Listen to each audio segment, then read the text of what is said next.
અસ્સલામુ અલૈકુમ વરહમતુલ્લાહિ વબરકાતુહુ. મારા વહાલા વિદ્યાર્થીઓ, ધોરણ 11 ગુજરાતી પ્રથમ ભાષાનું પાઠ 18 હુકમ માલિક, જેનું સાહિત્ય પ્રકાર છે એકાંકી અને જેના સર્જક છે ચીનુ મોદી. ભાગ 3 સુધી આપણે અભ્યાસ કર્યું છે, જેની અંદર આપણે એકાંકીની સમજ પ્રાપ્ત કરી છે. હવે આપણે આગળ એકાંકી વિશે અભ્યાસ કરીશું. ભાગ 3 ની અંદર આપણે જોયું કે જીન અધિકારના ઘરમાં રહેવા માટે આવી ગયો છે અને અધિકાર એને હુકમ આપીને બધા કામ કરાવે છે. તેમ છતાં અધિકાર માટે એક શરત છે કે એણે બહાર નહીં જવાનું અને બહારથી કોઈ ઘરમાં નહીં આવે, જેના કારણે અધિકાર ને કંટાળો આવે છે અને એ જીનને મજાક મસ્કરી કરવા, મનોરંજન માટે એને એક ગીત ગાવા માટે પણ કહે છે અને એ ગીત એ ગાય છે ત્યારે પણ એમાંથી પણ એને હાસ્ય જન્મે છે અને જેમ તેમ કરીને અધિકાર મનોરંજન પ્રાપ્ત કરે છે. દ્રશ્ય 2 ની શરૂઆત થાય છે, જેની ચર્ચા પણ આપણે આગળ કરી છે કે અધિકાર હવે પ્રૌઢ થયેલો લાગે છે અને જે ચાઇનીઝ શૂઝની વાત એણે આગળ કરી છે કે એણે ચાઇનીઝ શૂઝ પહેરવાનો અભરકો હતો, પણ તે પૈસા ન હોવાને કારણે કે ઓછા હોવાને કારણે લઈ શક્યો ન હતો અને એ જીન એને અપાવે છે. પણ હવે એ ચાઇનીઝ શૂઝનો કોઈ અર્થ નથી, કારણ કે હવે તો એણે ઘરમાં જ રહેવાનું છે. હવે અધિકારને જીનના હાસ્યથી પણ કંટાળો આવે છે.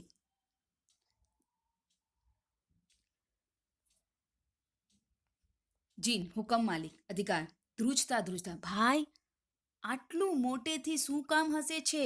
જીન શૂન્યવત. અધિકાર તારા રોજના પડછન અટ્ટહાસ્યથી હું મૂળ સમેતથી કંપી ગયો છું. પડછંદનો અર્થ થાય છે મહાકાય, અહીં અતિશય, અને મૂળ સમેત એટલે મૂળ સહિત, ને કંપી જવું એટલે ધ્રુજી જવું. હવે તો કદાચ પડું થઈ ગયો છું. હવે હું પ્રૌઢ થયો છે, હવે એને હાસ્ય ગમતું નથી. જીન શૂન્યવત. અને તને મારી દયા પણ આવતી નથી? કોઈ પથરા સાથે આટલો સમય હું રહ્યો હો ને તો પણ પથરો પીગળ્યો હોત, પણ તું? જીન શૂન્યવત. સાલા, હું ભગતો નથી, બોલું છું, સંભળાય છે તને? હું બોલું છું, બોલું. જીન શૂન્યવત. મારા હુકમ સિવાય તને કશું જ સંભળાતું નથી? કશું જ સમજાતું નથી? ઉફ. જીન શૂન્યવત. તો હવે મારો હુકમ સાંભળ. જીન શૂન્યવત. મારો હુકમ છે કે મારી સાથે તું વાત કર. જીન, કેમ છો? મજામાં છો?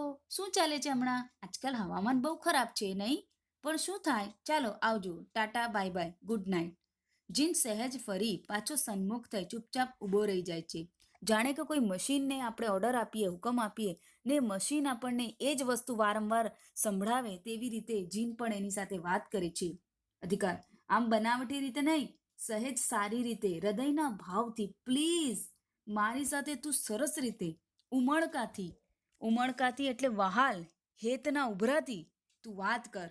મારી સાથે આવતા પહેલા તે કરેલી શરતનું પાલન નથી કરતો અને છતાં તું આમ મારાથી આગો કેમ રહે છે? આગો એટલે દૂર. તે આવતા પહેલા શરત મૂકી હતી કે તું મારા ઘરમાં આવે એટલે બીજો કોઈ માણસને મારે ઘરમાં નહીં આવવા દેવાનો. છેલ્લા 20 વર્ષથી આ ઘરમાં તારા આવ્યા પછી કોઈને મેં પગ મૂકવા દીધો છે ખરો? હે? જીન શૂન્યવત. પણ ખરું કહું દોસ્ત, આ બંધ ઓરડામાં ઉફ, દુઃખ કહેવાથી ક્યારે ઓછું થાય છે? પણ તું મારા સુખ દુઃખમાં કેમ સામેલ થતો નથી? મારા સુખ, મારા દુઃખની વાત હું તને કહું છું ત્યારે અત્યારે ઊભો છે એમ પથ્થરવત ઊભો રહે છે, નિષ્પલક આંખે, ભાવહીન ચહેરે, ઝુકાવેલી ગરદન સાથે જીન પાસે જઈ, તને ક્યારેય વાત કરવાની ઈચ્છા નથી થતી? મારા કોઈ હુકમનો અનાદર કરવાનું મન નથી થતું? ક્યારેક તને મારી સાથે મારી કોઈ વાતથી આનંદ નથી આવતો? ગુસ્સો નથી ચડતો?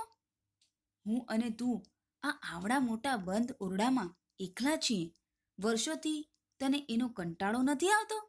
લગભગ રડમસ થઈને, એટલે રડવાની તૈયારીમાં તને કહું છું, આ બધું તને કહું છું. તને સંભળાય છે? થોડી વાર પછી ગુસ્સે થઈને, સાલા તને હુકમની જ ભાષા સમજાય છે અને મારે તને ટટ્ટાર થવા પ્રયત્ન કરતા, મારા ગળામાં શોષ પડે છે, પાણી લાવ.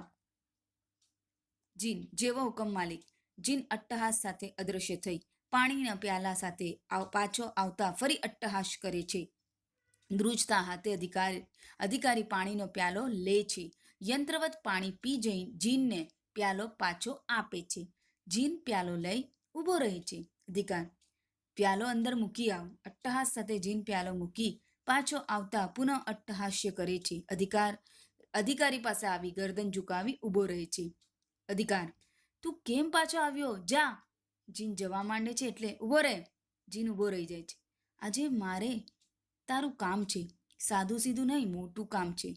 થોડાક મૌન પછી પૂછ તો ખરો કે કયું મોટું કામ છે? જીન શૂન્યવત. સાલા મારી સાથે વાત કર, મારો હુકમ છે. જીન કેમ છો? મજામાં છો? શું ચાલે છે હમણાં આજકાલ હવામાં? અધિકાર સ્ટોપ ઇટ, બંધ થા.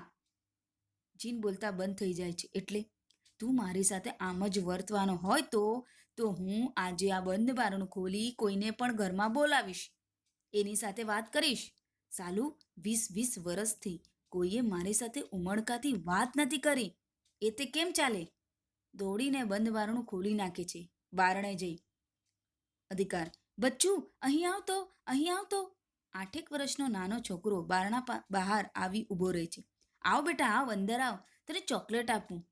છોકરો ડરતો ડરતો અંદર પ્રવેશે છે. એ પ્રવેશે છે એની સાથે જીન ચીલ ઝડપે દરવાજો બંધ કરી આવેલા છોકરા પર તૂટી પડે છે. એને ઉચકીને મોટા ટેબલ પાછળ લઈ જાય છે. અને અધિકારી આ બધું વિહવળ આંખે જોયા કરતો હોય છે. છોકરાની મરણચીસ સંભળાય છે. એની સાથે કેળ પર કુહાડો પડ્યો હોય એમ અધિકારી ફસડાઈ પડે છે. અંગે લખવો પડતી વખતે જે પ્રકારે શરીર ખેંચાય એમ અધિકારીનું શરીર ખેંચાય છે અને આ દ્રશ્ય પૂરું થાય છે. આ આઘાતથી અધિકાર પોતાના શરીર પર આઘાત લાગતા એને લખવો થઈ જાય છે, લખવાગ્રસ્ત થઈ જાય છે. હવે એ લાચાર, બિલકુલ લાચાર થઈ ગયો છે અધિકારી. દ્રશ્ય 3 પ્રકાશ થાય છે ત્યારે અતિશય વૃદ્ધ જેવો અધિકારી પથારીમાં સૂતેલો છે. અધિકાર થોડું ખાંસતા, પાણી, મને પાણી આપો. કોઈ આવતું નથી. ઓ હું મરી ચાલ્યો રે, મારા ગળામાં શોષ પડે છે. ખાંસતા ખાંસતા આ ખાંસી સહેજ બેઠા થવાનો પ્રયત્ન કરે છે. ઢળી પડે છે. થોડી વાર મૌન. જીન ક્યાં ગયો? એ ચાલ્યો ગયો? હાશ. સહેજ વાર આંખો મીચી રાખે છે. પણ મારો દવાનો સમય થયો છે. દવા? કોઈ આવતું નથી. 3 તાળી પાડો. જમણો હાથ ઉચકવા અધિકાર પ્રયત્ન કરે છે.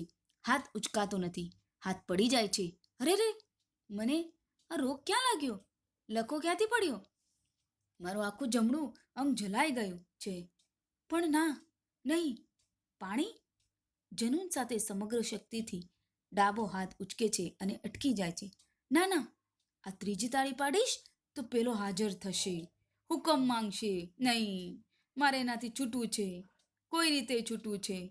થોડી વાર અટકીને, પણ આમને આમ તો હું મરી જઈશ.